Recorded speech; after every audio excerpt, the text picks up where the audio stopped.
ఇప్పుడు మనం తినేటంత ఈ ఆహార పదార్థం తింటూనే వస్తున్నాయి. ఇది అయితే వెరీ వెరీ డేంజరస్. దీంట్లో కానీ ఒక నెల రోజులు పార్సల్ తీసుకొచ్చి తింటే ఖచ్చితంగా మనకి క్యాన్సర్ వస్తుంది. ఈ టిఫిన్ పెట్టే ప్లేట్లలో ఇట్లాంటి పేపర్లు వేసి పెట్టుంటారు. మనం యాక్సెప్ట్ చేయొచ్చా? దాన్ని ప్రివెంట్ చేయాలి. పార్సల్ మన పానీపూరీలు, బిర్యానీలు వీటిలో తెచ్చుకుంటున్నాం.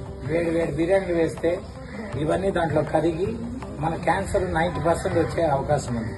మనం ఇంకా ఎక్కువ తాగేది ఇక్కడ కూల్ డ్రింక్ బాటిల్ ఇక్కడ దీంట్లో కూల్ డ్రింక్. అదే విషాన్ని ఇంకో విష పాత్రలో వేస్తాం ఈ కంటైనర్లో.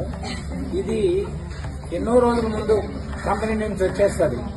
చాలా రోజులు స్టాగ్నేట్ అయ్యి ఈ ప్లాస్టిక్ కూడా కరిగి ఆ కూల్ డ్రింక్లో ఉండి మనకు చాలా టేస్టీగా ఉంటుంది కదా, తాగేస్తాం ఫ్యూచర్లో.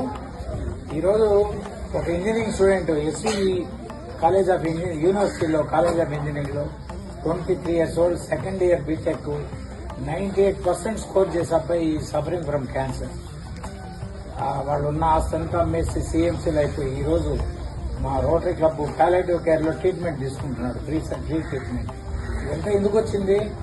ఆ యూనివర్సిటీ ప్లాట్ఫామ్లో అంతా ఉండేదంతా ఇవే బిర్యానీ షాపులు, పానీపూరీలు. వాళ్ళు పెట్టించేది ఇట్లాంటి ప్లేట్లలో. ఇలాంటి మనం పెట్టుకున్నామంటే